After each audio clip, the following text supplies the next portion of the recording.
मेरी दूसरी कोई शरण नहीं है। इस सत्य वचन से मेरा तुम्हारा हम सबका जय मंगल हो।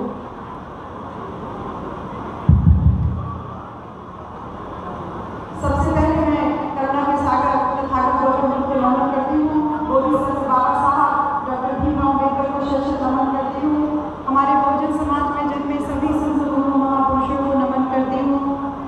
आदरणीय भिक्षु संत जो मंच पे आसीन है उनको सादर वंदनामी। और इस मंच की शोभा बढ़ा रहे महाराष्ट्र से आए परम आदरणीय चंद्रकोटि पाटिल जी जो राष्ट्रीय अध्यक्ष हैं भारतीय बौद्ध महासभा जी, भारतीय बौद्ध महासभा के। आप और हमारे छोटे भाई मैं कह सकती हूँ क्योंकि वो मुझे दीदी बोल रहे हैं, तो भाई नीरज भाई पटेल संपादक नेशनल जनमत के, और इसके साथ ही साथ हमारे बड़े भाई जो यहाँ मौजूद हैं महाराजगंज के बहुत जुझारू कर्मठ साथी जो झुकते नहीं है, रुकते नहीं है, लगातार चल रहे भाई राजेश यादव जी जो एमएलसी के प्रत्याशी भी यहाँ से रह चुके हैं। उसके साथ ही साथ इस जनता की आवाज़ है महाराजगंज जी, और तमाम जो सम्मानित साथी हैं नीचे बैठे हुए हमारे सभी उपासक उपासिकाओं, आप सबको जय भीम, नमो बुद्धाय। बहन जी जैसे आप अपना इंतजार कर रहे हैं कि मैडम बोले और जाए, ऐसे हम भी अपनी बारी का इंतजार करते हैं कि कब हम, क्योंकि आप लोगों से ही मिलने के लिए मैं इतना दूर भाग के आता हूँ और आप लोगों को देख भी नहीं पा रही हूँ क्योंकि हमारे सामने डायरेक्ट रखा है, तो एक अलग तरीके की बेचैनी परेशानी होती रहती है। मैं आज मुझे अच्छा पता लग रहा है, मैं पिछली बार भी आई थी तो गेस्ट हाउस कम पड़ गया था सर, मैं आपको बताऊँ। पिछली बार तो कोई ज़्यादा वक्ता भी नहीं थे लेकिन फिर भी कम पड़ गया था, और मैं ये कार्यक्रम आयोजन देखा है आप महेंद्र जी और रामचंद्र जी, आप उन लोगों को ये कहूँगी कि भारतीय बौद्ध महासभा एक बहुत बड़ी महासभा है। अब इसको आप गेस्ट हाउस में सीमित मत रखिए, इसको बड़े ओपन प्रोग्राम किसी बड़ा मैदान दे करके आप उसमें कार्यक्रम आयोजित कीजिए, क्योंकि ये एक बड़ा कार्यक्रम जो आप भारतीय बौद्ध महासभा के माध्यम से कर रहे हैं।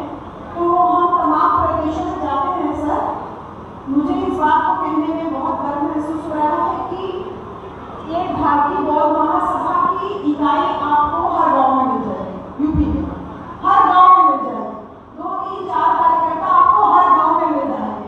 और आप ही लोग एक ऐसे मतलब तमाम संगठन काम कर रहे हैं लेकिन बिल्कुल निर्विवाद रूप से भारतीय बौद्ध महासभा जो है वो पूरे भारतवर्ष में काम कर रही है और उसकी यूनिट हर जगह दिख रही है, और एक बड़ा जो है उसका परिवर्तन बहन जी आप लोगों के माध्यम से भी देखने को मिलता है।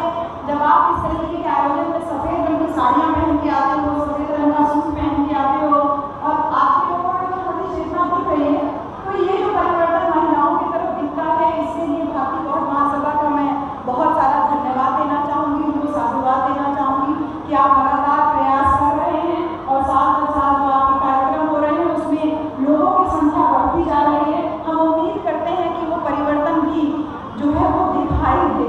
तो थोड़ी थोड़ी बुद्ध की बात कर लेते हैं क्योंकि आप लोगों ने कोई टॉपिक नहीं रखा इस सम्मेलन का, तो सिर्फ हम बुद्ध की बात करते हैं। बहन जी भगवान बुद्ध की ये धरती है, उनका ये ननिहाल है। हमने जैसे नीरज भाई बोल रहे थे ऐसे हम भी छोटे पे क्योंकि घर के सामने मंदिर था तो तमाम गाथा और वो कथा और गीत संगीत चलता था, तो बचपन से ही हमको भी हनुमान चालीसा बहुत अच्छे से याद थी, तो उसमें अंजलि पुत्र सुनते थे। लेकिन असली अंजन की धरती ये महाराजगंज है, इस धरती को नमन करती हूँ, बारंबार नमन करती हूँ। और आपके द्वारा जो पिछले साल मुझे दिया गया गिफ्ट था वो मुझे आज तक का मिला हुआ सबसे खूबसूरत गिफ्ट है, जो आप लोगों ने भगवान बुद्ध जी को छोटी वाली प्रतिमा दी थी, उसको मैंने इतना संभाल कर रखा हुआ है, बहुत ही जुड़ाव है। और आप लोगों को भी धन्यवाद दूंगी बहन जी कि इतनी गर्मी में, इतनी परेशानी में आप लोग अलग अलग जिलों से जो यहाँ पर आए हो। तो बुद्ध की बात करते हैं, बुद्ध है क्या बहन जी? बुद्ध का जब जन्म हुआ था इसी धरती पे आसपास में जब जन्म हुआ था, जब महामाया उनको लेकर के अपने ननिहाल जा रही थी अपनी गोद में, जिस धरती पे बुद्ध का जन्म हुआ वो धरती पहले से ही गणराज्य थी। गणराज्य का मतलब होता है बहन जी जिसमें आपका और हमारा शासन हो। तो बुद्ध पहले से ही एक ऐसे राष्ट्र में जन्म लेते हैं बहन जी जहाँ पे सबको बराबरी का दर्जा होता है, कोई किसी के साथ में कोई भेदभाव ऊंच नीच नहीं होता है। और वही जब बुद्ध ज्ञान प्राप्त होती है, बुद्ध जब सिद्धार्थ से बुद्ध बनते हैं, सिद्धार्थ से बुद्ध बनने का जो वो ज्ञान प्राप्ति का जो प्रोसेस है, उस पूरे प्रोसेस में जब बुद्ध को ज्ञान प्राप्त हो जाता है तो वो तमाम तरीके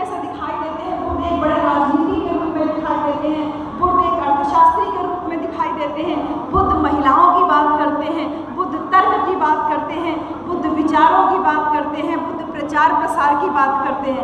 तो जब बुद्ध तर्क की बात करते हैं बहन जी, तो बुद्ध ये कहते हैं कि किसी बात को इसलिए मत मानो कि महापुरुषों ने कही है, किसी बात को इसलिए भी मत मानो कि सदियों से चली आ रही है। बुद्ध इस बात को भी कहते हैं कि बहुत सारे लोग किसी बात का पालन कर रहे हैं तो उसको मत मानिए। ये बुद्ध आपको और हमको तर्क देने की कोशिश कर रहे हैं। और जब हम बुद्ध वंदना करते हैं तो उसमें कहते हैं एही पस्सिको ओ पेनाइको पंचतम वेदी तपो वियुहीति। बुद्ध कहते हैं एही पस्सिको, बुद्ध कहते हैं किसी बात को ऐसे ही मानने की जरूरत नहीं। एही पस्सिको, पस माने देखो, एही माने आओ, आओ जांचो, देखो, परखो। अगर तुमको लगे कि ठीक है और लोक कल्याणकारी है तभी उस बात को मानो। तो किसी बात को ऐसे मानने की जरूरत नहीं है। उस तर्क को कैसे करते हैं? अभी जब नोटबंदी हुई थी बहन जी, तो हम सब लोगों के पास जो भी पैसा आज भी लोगों से हम लोग छुपा के रखते हैं, सारा पैसा निकल गया था ना। कोई कहीं रखा था कि मायके जाएंगे तो ये गिफ्ट खरीदेंगे, वो गिफ्ट खरीदेंगे, वो सारा पैसा निकल गया ना। तो उस नोटबंदी में हमारे पास भी 10,000 रुपया कहीं छुपा कर रखे थे। जब वो नोट जो होता है ना बदलने वाला, जो नोट फेरने वाला जो तारीख था वो बीत जाता है, उसके बाद मुझे वो पैसा मिलता है। तो मैं ये सोचती थी कि इसमें आवाज़ आ रही, इसमें आवाज़ आ रही है, आवाज़ आ रही है, इससे आवाज़ चल रही है। तो मैं ये सोची कि मैंने आज तक कभी किसी देवी देवता की पूजा नहीं की। पहुंच गए मंदिर, पुजारी गया, पुजारी ने देखा छोटे छोटे बाल कटे हुए, एक महिला आई और सोचा कि बढ़िया पैसे वाली लग रही है, बैठा के आधा घंटा उसने पूजा करवाया। उसके बाद कहता है कि कुछ दान दीजिए। तो 10,000 रुपया बहन जी रख के ले गए थे, वही पुरानी नोट वाला, फटाक से उठा के पुजारी को दे दिए। पुजारी बोलता है ये तो पुराना नोट है।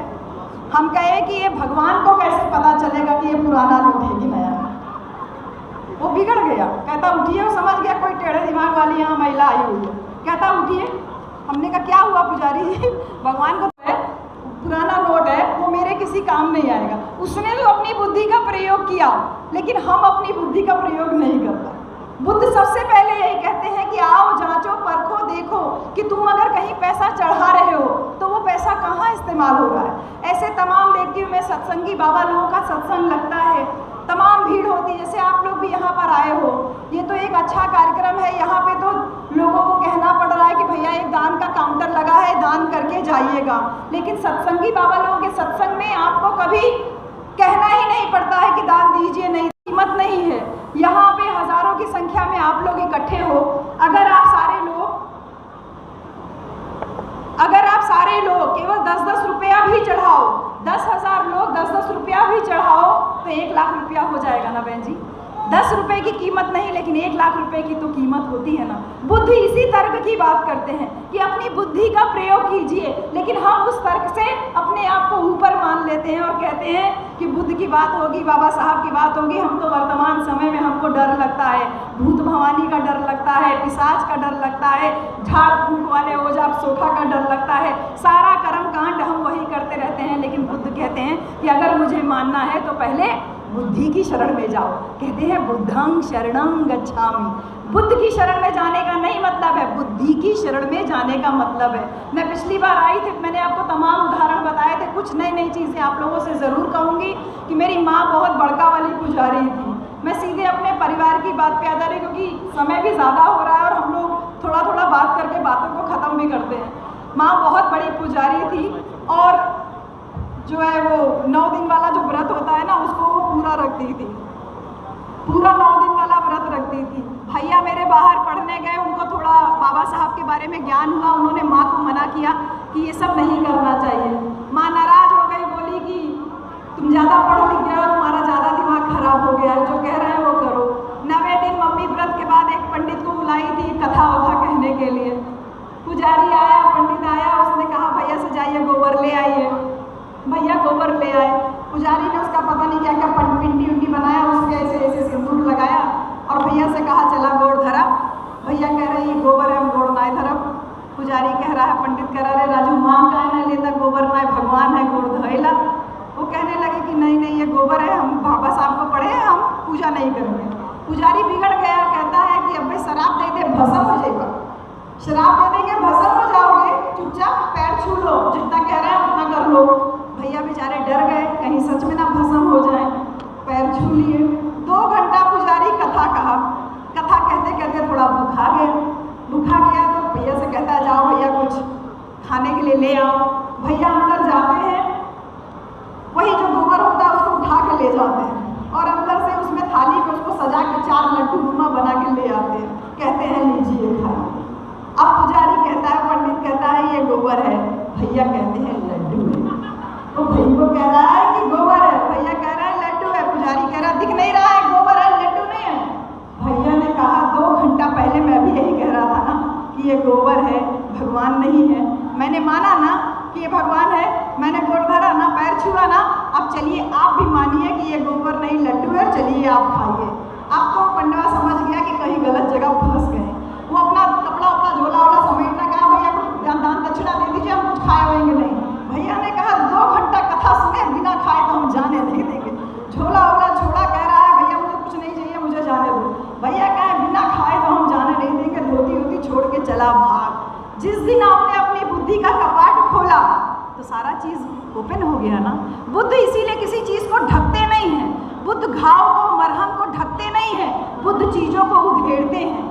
जैसे आप कह रहे हैं ना कि आपको नजर लग जाएगी, आपके साथ ये हो जाएगा, जैसे ज्योतियां नहीं रखेंगे तो आपका बेटा मर जाएगा, करवा नहीं रखेंगे तो आपका पति मर जाएगा, ऐसे तमाम भ्रांतियां जो दिमाग में फैलाई गई बैठाई गई। बुद्ध कहते हैं कि रुको, पहले रुको, सोचो सोचो, ये बात को सोचो कि औरत डरती है कि उसका बेटा जिंदा रहे और बेटे के लिए व्रत करती है बहन जी।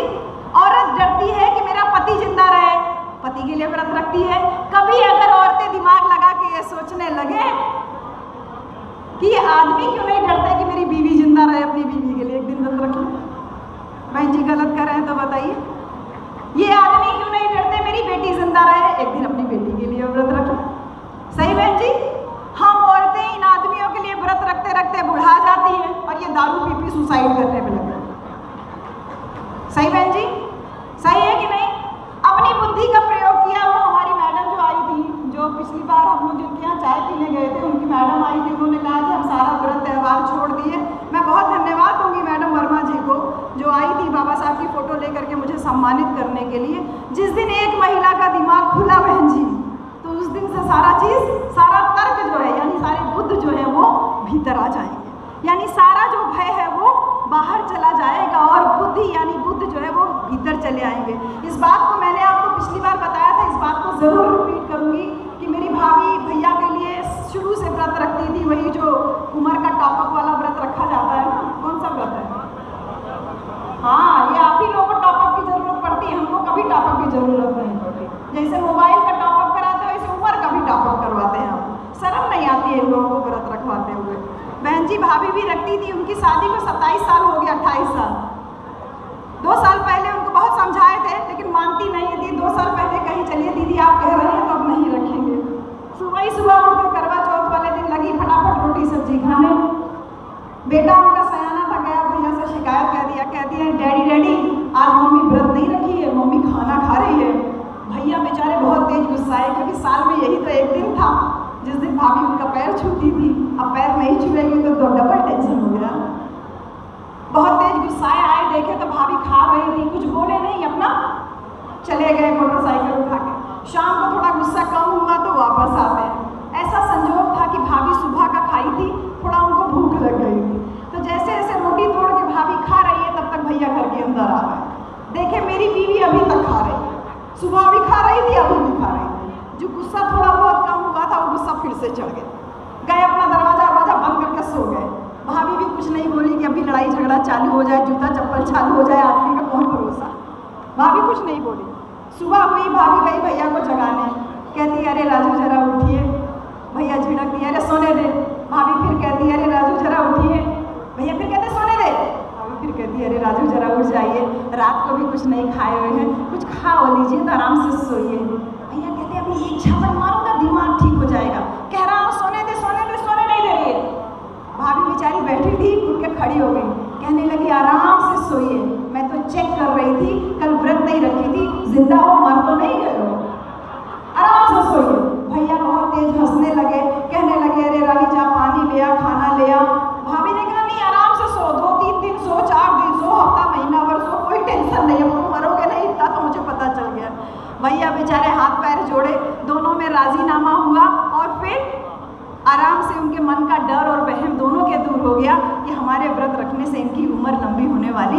नहीं है। 13 साल मेरी भी शादी को हो गए बहन जी, एकदम एक भी दिन व्रत नहीं किया, एक भी दिन कोई त्यौहार नहीं मनाया। अब तक तो टिकट कट जाना चाहिए था, काय भैया टिकट कट जाना चाहिए था।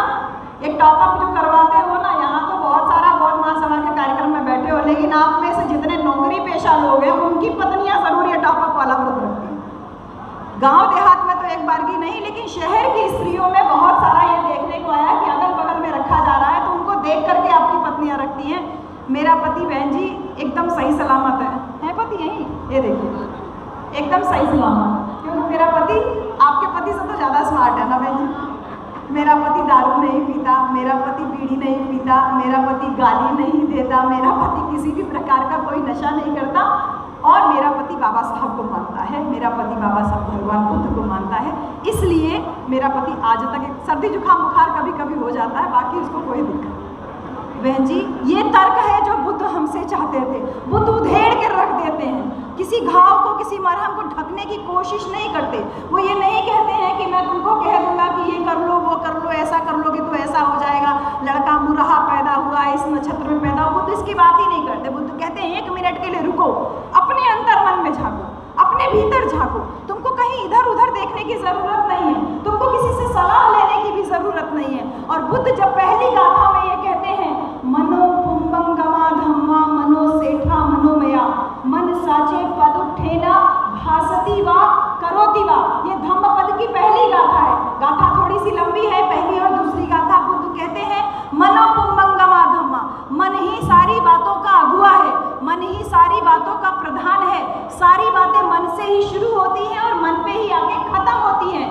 मन से अगर अच्छे मन से आप काम करते हैं तो आपको अच्छा फल मिलता है, बुरे मन से काम करते हैं तो आपको बुरा फल मिलता है। बुद्ध कहते हैं मन से ही सारी बातें शुरू होती हैं, मन से ही शुरू होती हैं। यानी मन से ही हमने कहा अरे उसका तो 4 मंजिला मकान बन गया, हमारा तो 1 मंजिला बना, रोजाना पति पत्नी में झगड़ा होता जा रहा है। और उसी मन से अगर आप ये सोच लेते हो कि चलो कोई बात नहीं, वो तो नंबर 2 की कमाई से बनवा रहा है, कोई बात नहीं, मेरा पति जो कमा के ला रहा है या हम दोनों जितना है उतने में संतुष्ट है, इसी मन से ही सारी बातें शुरू हुई और इसी मन से ही सारी बातें खत्म हो गई। जैसे लड़ाई होती है व्यवहारिक रूप में, बुद्ध उपदेश देते हैं, ये सारी बातें व्यवहारिक रूप में हम सब लोगों को बुद्ध कहते हैं कि तर्क का प्रयोग कीजिए, व्यवहार में अपने तर्क को लेकर के आइए।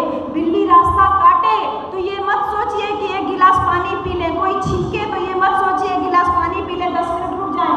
तर्क का प्रयोग कीजिए। हो सकता है बिल्ली को आपसे ज़्यादा जल्दी हो सकता है बिल्ली को आपसे ज़्यादा जल्दी हो, इसलिए बिल्ली भागी और आपका रास्ता कट गया और आप कह रहे हैं कि रुक जाना चाहिए।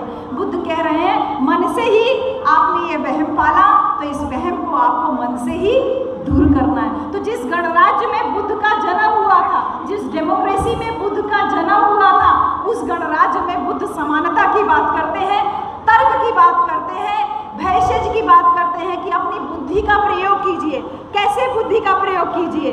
कि तर्क की बात करते हैं, असहमति के लिए भी तर्क करते हैं। जैसे डाकू अंगुलीमाल के साथ में किया, श्रावस्ती जाने का हमको कई बार मौका मिला बहन जी। वो डाकू अंगुलीमाल की गुफा आज भी हम लोगों के सामने है। वो डाकू अंगुलीमाल को बुद्ध अपने तर्क से जीत रहे हैं, कह रहे हैं मैं तो कब से रुका हुआ हूँ। वो अंगुलीमाल बुद्ध को रोकता है, कहता है ठहर जा। बुद्ध मुस्कुराते हैं, बुद्ध जंगल में प्रवेश करते हैं। लोग कहते हैं इसमें अंगुलीमाल रहता है, इधर से मत जाइए, वो आपको मार डालेगा। बुद्ध कहते हैं मैं बुद्ध हूँ, मुझे किसी बात का भय नहीं, मुझे कोई क्या मारेगा।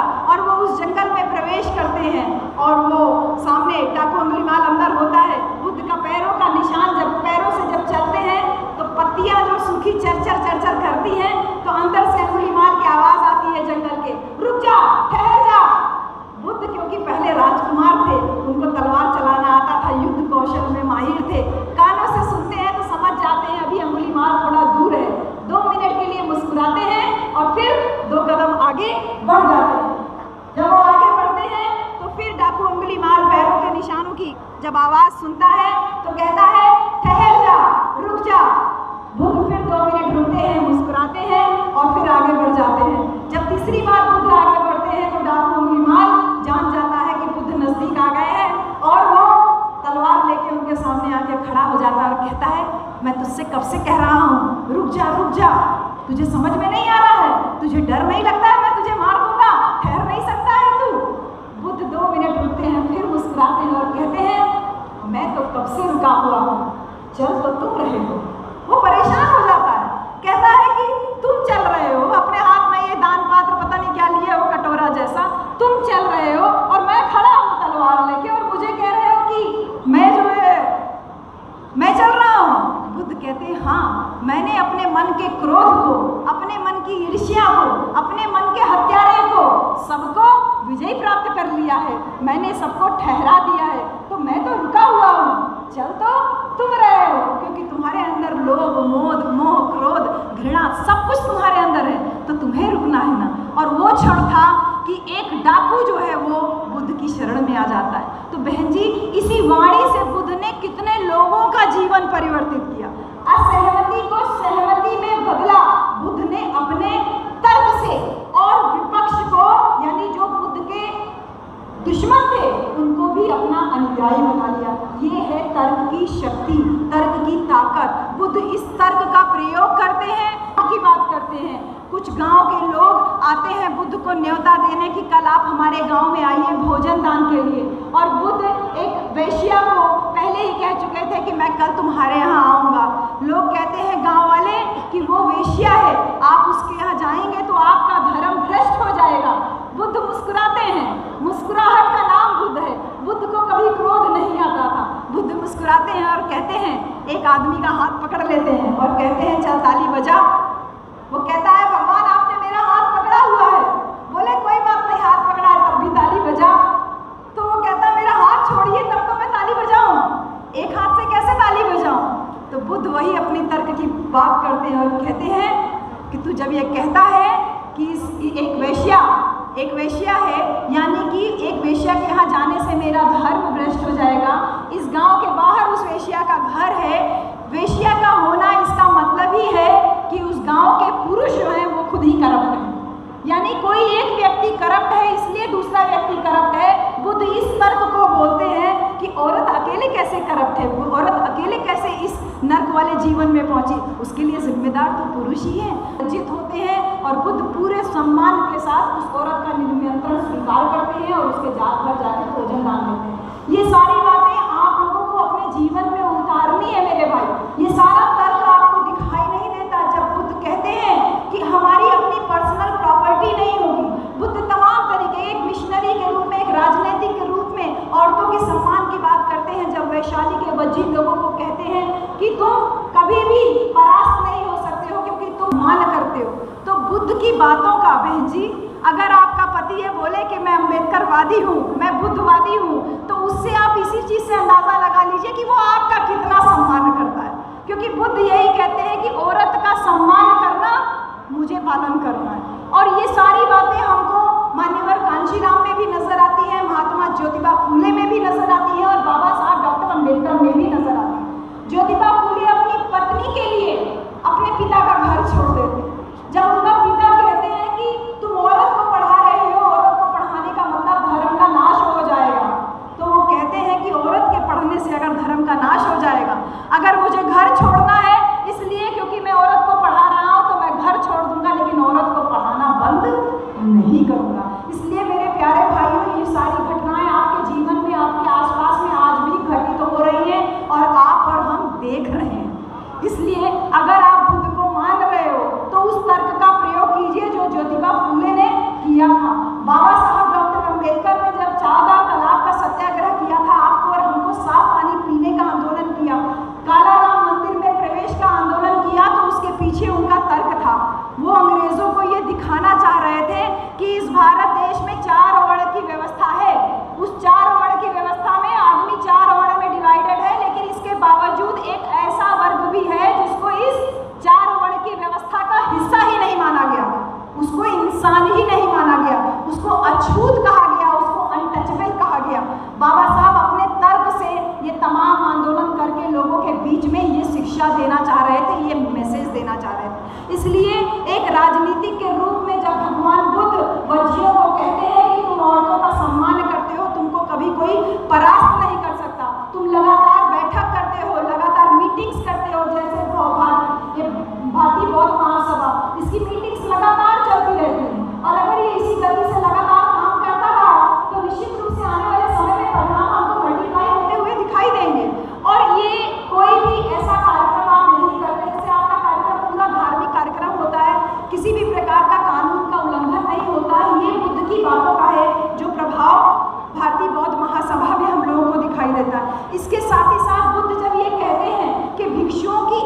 कोई संपत्ति नहीं होगी। यहाँ जितने भी भिक्षु संघ बैठे हुए हैं, हमारे लिए आप सब भगवान बुद्ध का स्वरूप है।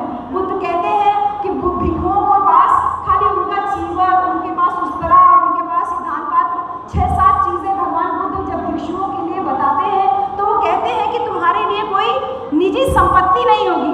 तो जब बुद्ध ये कहते हैं कि भिक्षुओं के पास कोई निजी संपत्ति नहीं होगी, तो क्या ये आपको बाबा साहब डॉक्टर अम्बेडकर की याद नहीं दिलाते हैं कि बाबा साहब डॉक्टर अम्बेडकर के पास पूरा परिवार था, पत्नी थी, बच्चे थे, लेकिन पूरे परिवार का त्याग कर दिया उन्होंने। कभी उनके लिए कोई धन संपत्ति जोड़ने की कोशिश नहीं की। हमारे भाई चंद्रमोदी पाटिल जी उसी धरती से आते हैं जिस धरती में बाबा साहब ने नागपुर में लोगों के साथ में, लाखों लोगों के साथ में दीक्षा ली। बाबा साहब पूरा जीवन अपना परिवार छोड़ करके समाज के नाम पे अर्पित कर देते हैं। वैसा ही हमको साहब कांशीराम के भी जीवन में दिखाई देता है। कहते हैं कि अपनी प्रॉपर्टी नहीं होगी। जब बुद्ध कहते हैं कि तुम्हारी अपनी प्रॉपर्टी नहीं होगी, तो मान्यवर कांशीराम भी उसी महाराष्ट्र की धरती में नौकरी कर रहे होते हैं, पुणे की धरती में। और जब मान्यवर कांशीराम साहब बाबा साहब को पढ़ते हैं तो अपनी माँ को चिट्ठी लिखते हैं। चिट्ठी में लिखते हैं कि माँ, मैं कभी नौकरी नहीं करूँगा, माँ मैं कभी शादी नहीं करूँगा, माँ मैं कभी अपने नाम पे कोई धन संपत्ति नहीं रखूँगा, माँ मैं कभी घर नहीं आऊँगा, माँ आज से ये बहुजन समाज ही मेरा घर परिवार। सोच के देखिए कि ये नौजवान 30-32 साल का नौजवान लड़का जो बड़ी नौकरी कर रहा है, वो अपनी माँ को चिट्ठी लिख रहा है कि मैं कभी शादी नहीं करूँगा, नौकरी नहीं करूँगा, अपने नाम पे कोई धन संपत्ति नहीं रखूँगा। तो क्या आपको बुद्ध की याद नहीं आती है? हम लोगों ने मानव कांशीराम साहब को भी एक जाति में सीमित कर दिया। तमाम लोगों को मैंने मंच पे बोलते हुए सुना है, बहुजन समाज पार्टी के संस्थापक मान्यवर कांशीराम। अरे मुझे बहुत आपत्ति है इस बात पे।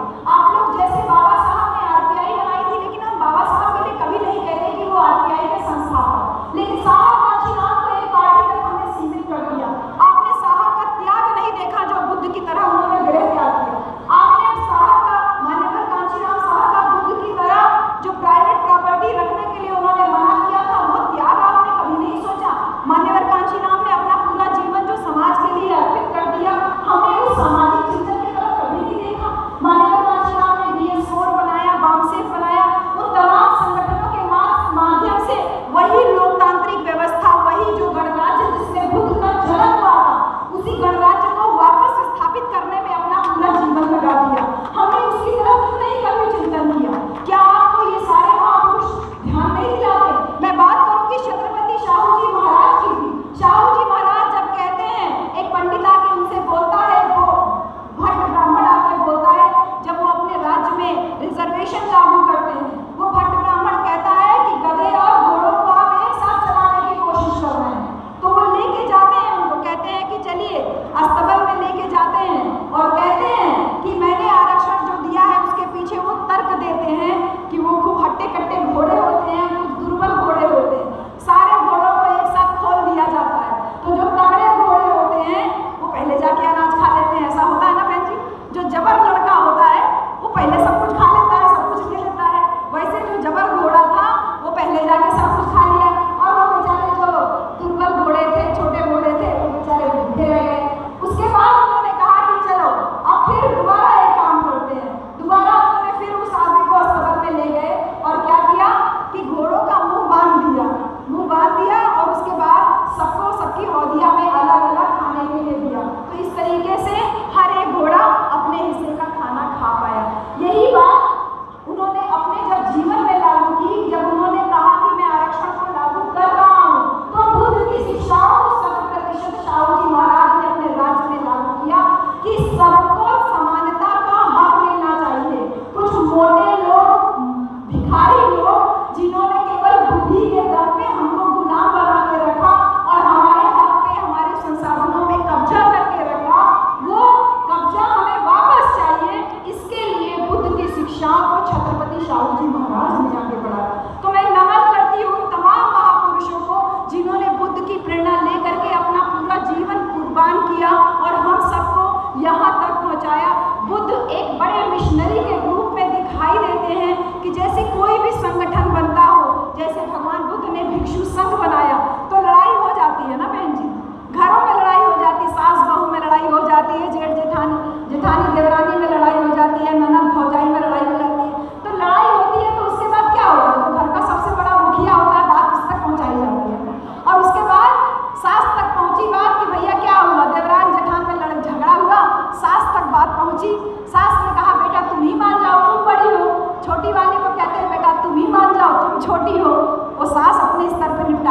की कोशिश करती हूँ। और जब सास नहीं निपटारा कर पाती तब क्या होता है, बात ससुर तक पहुँचती है। और जब ससुर भी न निपटारा कर पाए तो दोनों के आदमियों को बैठाया जाता है, सास ससुर को बैठाया जाता है, और घर में और कोई भाई बहन होते हैं उनको भी बैठाया जाता है, और सबके सामने बात किया जाता है, सुलह किया जाता है। बुद्ध यही बात अपने भिक्षु संघ में करते थे कि अगर कोई भिक्षु से गलती हो जाए तो भिक्षु आके उसका पहले कन्फेशन करे, उसको स्वीकार करे, और फिर अगर तब भी बात ना बने तो बुद्ध एक पूरा गणतंत्र वाली व्यवस्था थी कि 10 भिक्षुओं का ग्रुप था, उसमें बात रखी जाती थी, और फिर उसके बाद एक बड़ा ग्रुप था, उसमें बात रखी जाती। तो बुद्ध के हमें तमाम रूप दिखाई देते हैं। बुद्ध एक मिशनरी के रूप में हमको दिखाई देते हैं, बुद्ध एक राजनीतिक रूप में हमको दिखाई देते हैं। बुद्ध कहते हैं बहुजन हिताय बहुजन सुखाय। जब वो कहते हैं बहुजन हिताय बहुजन सुखाय तो एक बड़ा संदेश देते हैं कि जिनको वंचित रखा गया, जिनको भागीदारी नहीं मिली, उनके भागीदारी के लिए मैं बात कर रहा हूँ। और फिर जब बुद्ध कहते हैं शासकों को निर्देश देते हैं कि शासक को कैसे, एक राजा को कैसे राज करना चाहिए, तो कहते हैं कि देश की सीमा पे एक बड़ा वॉच टावर होना चाहिए, देश की सीमा पे एक बहुत बड़ा टावर बना होना चाहिए, वहाँ पे कुछ लोग बैठे होने चाहिए सुरक्षा के लिए, जो देखते रहे कि कोई दुश्मन तो नहीं आ जाएगा। बुद्ध कहते हैं कि एक बाईपास रोड होना चाहिए, जैसे आज रिंग रोड है वैसे एक बाईपास रोड होना चाहिए, उपपथ होना चाहिए बाहरी सीमा पे, जिससे कि कभी कोई आक्रमण हो जाए तो आपको अस्त्र और शस्त्र ले जाने में आसानी हो। ऐसी तमाम बातें जब बुद्ध कहते हैं तो क्या आपको और हमको ये नहीं लगता कि बुद्ध एक अच्छे शासक भी हो सकते थे? बुद्ध ने उस शासन व्यवस्था को दुरुस्त करने के लिए जो उपाय बताए, ये सारा शासन व्यवस्था को दुरुस्त करने का काम क्या आपको मान्यवर कांशीराम में नहीं दिखाई देता, छत्रपति शाहू जी महाराज में नहीं दिखाई देता, महात्मा ज्योतिबा फुले में नहीं दिखाई देता? बुद्ध केवल बुद्ध होने तक सीमित नहीं है बहन, बुद्ध एक बड़ी विचारधारा है, बुद्ध एक विचार है, एक क्रांति है। वो क्रांति कैसी है कि एक चूहा अगर बिल्ली होती है या चूहा होता है तो चूहा भी जो है ना वो पिंजरे में नहीं फंसता आजकल, वो जानता है ये पिंजरा मुझे फंसाने के लिए रखा है। लेकिन हम बुद्ध की बातों को नहीं मानते, इसलिए तमाम पिंजरे जो है हर साल हमारे लिए हर चुनाव के टाइम पे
तुझसे ऊंचा, धोबी से फांसी कहता है मैं तुझसे ऊंचा, फांसी से अहिर कहता है मैं कैसे हूँ, उससे उससे सुनार कहेगा मैं तुझसे ऊंचा, कहा कहेगा मैं तुझसे ऊंचा, लुहार कहेगा मैं तुझसे ऊंचा। हम सारे लोग एक दूसरे से ऊंच नीच में फंसे पड़े हैं, और जो हमको जाति व्यवस्था में बांटा है वो हमारी खोपड़ी में बैठ करके आज राज कर रहा है।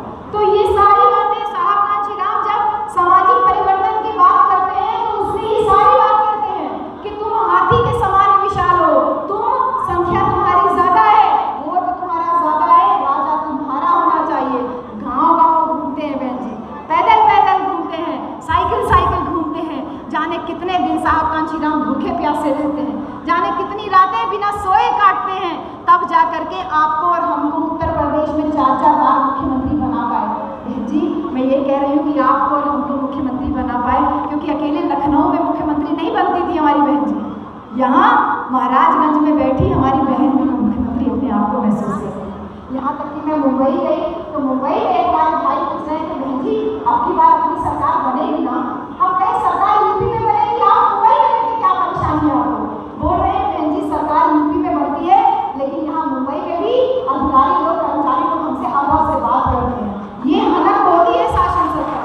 और इसीलिए जो ये नारा दिया गया था साहब के समय में, मिले मुलायम कांशीराम हवा में उड़ गए जय श्री राम, ये इसी वजह से था जो साहब की चेतना चल रही थी बहन जी। साहब की चेतना एक जाति तक सीमित नहीं थी, एक वर्ग तक सीमित नहीं थी, SC ST OBC और माइनॉरिटी को लेकर के जो साहब ने एक बड़ा ताना बाना एक तंबू खड़ा किया था जिसको साहब ने बहुजन नाम दिया था, इसी तंबू को बनाए रखने के लिए आपके और हमारे ऊपर जो साहब कांशीराम जिम्मेदारी छोड़ के गए थे वो जिम्मेदारी आप और हम क्या अदा कर पा रहे हैं मेरे भाई? खुद से सोचिए कि ना तो हम सही तरीके से साहब के मिशन को ही चला पा रहे हैं, अगर हम सामाजिक परिवर्तन का ही काम नहीं करेंगे, हम इसीलिए सामाजिक परिवर्तन की बात करते हैं मेरे भाई, वो सामाजिक परिवर्तन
बात बताइए, आप सब मेरी माँ के समान हो, बड़ी दीदी हो, जेठानी हो, जो भी हो, सब माँ के समान हो। मुझे एक बात का जवाब दीजिए कि ये जो सर से पाँव तक मैंने सोना चांदी का गहना पहना हुआ है, ये किसकी बदौलत है? तो एक औरत फट से उठी कहती है, अरे तुहार ससुर तो इंजीनियर है, नौकरी करते हैं, चढ़ौले है तो पहले हो। हमने कहा बिल्कुल ठीक बात है, लेकिन मुझे एक बात का जवाब और दीजिए कि मेरे ससुर जो इंजीनियर बन पाए वो किसकी बदौलत है? बोले तुहार ससुर, एक औरत उठी कह रहे तुहार ससुर पढ़ल लिखल है तो इंजीनियर बन गए ना। हमने कहा बिल्कुल ठीक बात है। हमने कहा एक बात का मुझे और जवाब दीजिए कि मेरे ससुर पढ़ लिख कैसे पाए? फिर एक औरत उठी कहती है, अरे वो गौवा के पास के पाठशाला न है, वही में तुहार ससुर पढ़ गई है, और कैसे पढ़ती है? हमने कहा बिल्कुल ठीक बात है। मैंने कहा एक अंतिम बात का जवाब मुझे दीजिए कि गांव के पास की उस पाठशाला में मेरे ससुर को पढ़ने का अधिकार किसने दिलाया? तो वो औरत एकदम चुप है। तब एक बेटी उठती है, आपकी जैसी औरत कहती है कि गांव की पाठशाला में आपके ससुर को पढ़ने का अधिकार तो मेरे बाबा साहब ने दिया।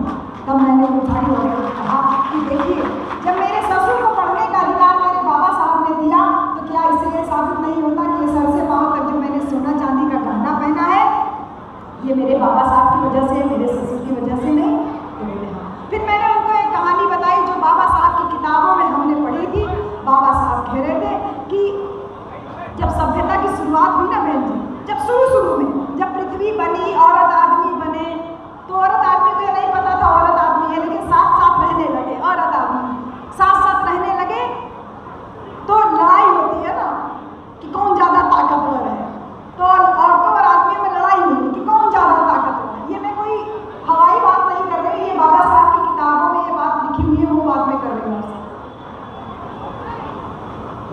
लड़ाई हुई तो आप सबको ये जान के बहुत आश्चर्य होगा कि उस लड़ाई में औरतों ने आदमियों को गिरा के मारा और औरतें विजयी हुई, औरतें ताकतवर साबित हुई। तो हम लोगों ने कहा कि भाई देखो, अब तुमसे हम ताकतवर हैं तो अब हम लोग ज़्यादा कुछ काम वाम नहीं करेंगे, अब आप लोग जाइए बाहर जाके कमाइए उमाइए और हम लोग घर में छप्पर वप्पर डाल के बकरी मुर्गी उर्गी पालेंगे और खाना वाना बनाएंगे, आराम से घर में महारानी की तरह रहेंगे। तो आज जो ये आदमी लोग बाहर जाके आप नौकरी कर पा रहे हो ना, ये हमारी वजह से, क्योंकि हमने आपको मौका दिया कि आप बाहर जाके नौकरी करो। और जो घर में रह के हम खाना बना रही हैं, बच्चे पाल रही हैं, आराम से रहती हैं, ये हमारी अपनी चॉइस थी बेटा, ये बाबा साहब कह रहे हैं। और उसके बाद थोड़ा समय बीता है तो आदमी औरत में फिर लड़ाई होने की बात होती है। आदमी कहता है कि ये देखो, औरतें जो है, बच्चे जो पैदा हो रहे हैं, इन बच्चों को भी हमारा नाम नहीं देती हैं, ये इतनी मजबूत है कि बच्चों को भी अपने ही नाम देती हैं, अपने ही पास रखती हैं। तो पाटिल जी ने कहा एक बार फिर से लड़ाई हो जाए। रामचंद्र भैया कहते हैं ना ना, लड़ाई नहीं होगी, पिछली बार लड़ाई हुई थी, बहुत गिरा के मारी थी, अब की बार नहीं हिम्मत है। तो पाटिल जी और रामचंद्र जी दोनों, मैं शॉर्ट करके खत्म कर देती हूँ, पाटिल जी और रामचंद्र जी दोनों इस बात को कहते हैं कि भैया हम नहीं लड़ाई करेंगे, बहुत मार खाए थे पिछली बार, लेकिन बोले कि चलो ठीक है, अब की बार ऐसा करते हैं कि ग्रुप में लड़ाई करते हैं। तो औरतों को नहीं बताया गया, 4 आदमियों ने एक औरत को घेर लिया। एक औरत एक आदमी से तो लड़ सकती है, 2 आदमी से तो लड़ सकती है, लेकिन 4 आदमियों से नहीं लड़ सकती। हेलो, आप लोग थोड़ा धैर्य रखें और राष्ट्रीय अध्यक्ष जी के विचार को सुनते ही जाएं।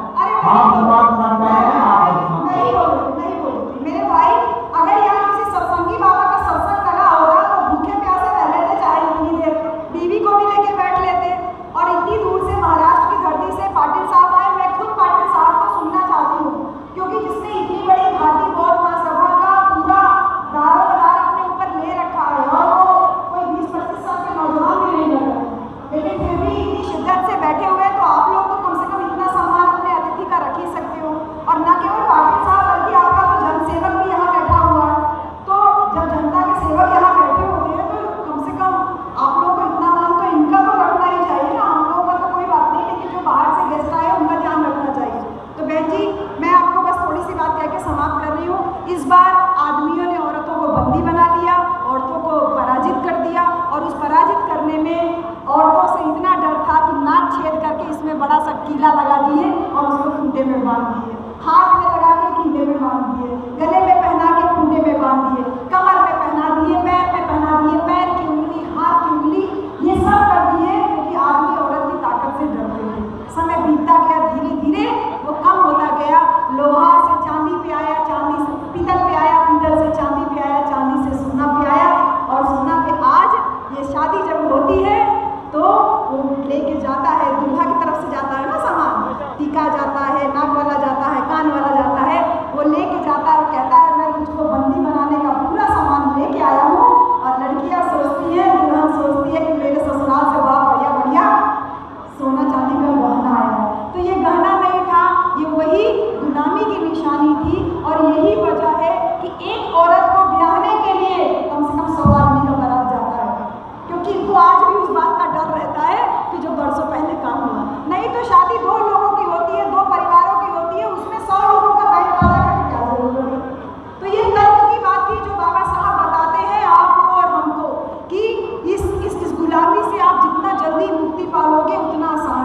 ये तुम्हारा गहना है। भंते जी ने कहा तुम्हारा असली गहना तुम्हारा चरित्र है। ये नहीं कि आदमी दूसरी जगह नौकरी कर रहा, औरत दूसरी जगह नौकरी करे, दोनों किसी को लेकर अपना घूम रहे। ये 3 गहना लेकर के हम अपने ससुराल गए बहन जी, और हम आज तक बहुत खुश हैं, और हम चाहते हैं कि आप लोग भी बहुत खुश होइए। बिना किसी सिंदूर के, बिना किसी बिछुआ के हमारा शादी हुआ, और मैं आज भी एकदम स्वस्थ हूँ, अच्छी हूँ, आप लोगों के सामने हूँ। मान्यवर कांशीराम साहब के मिशन को गाँव-गाँव पहुँचाने का प्रयास कर रही हूँ, बाबा साहब की बातों को लोगों तक पहुँचाने का प्रयास कर रही हूँ। बस मुझे केवल एक बात का अफसोस रहता है कि मैं बहुत होश में थी जब साहब कांशीराम हमको छोड़ के गए, लेकिन मैं देख रही हूँ कि चंद्रमौली पाटिल जी की आंखों से मैं साहब कांशीराम को देख पा रही हूँ, उन तमाम वरिष्ठ साथियों की आंखों से साहब कांशीराम को देख पा रही हूँ। कांशीराम साहब का वो सपना इनकी आंखों में अधूरा पड़ा है, ये कह नहीं पा रहे हैं, लेकिन वो जो समता सैनिक दल के हमारे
बहुत धन्यवाद देती हूँ इस पूरी आयोजक टीम को, बुद्धिस्ट सोसाइटी ऑफ इंडिया को, चंद्रमोदी फाउंडेशन में आपको धन्यवाद देती हूँ कि आपने मुझे इतना देर सुना। वैसे मैं आपको सुन करके ही जाऊँगी, मुझे खुद ही लगता था कि साथ पहले बोल लेंगे, फिर मैं बोलती ताकि मैं आराम से बोलूँ, क्योंकि गाँव का ही काम करते हैं, गाँव में मैं तो आ ही जाती हूँ।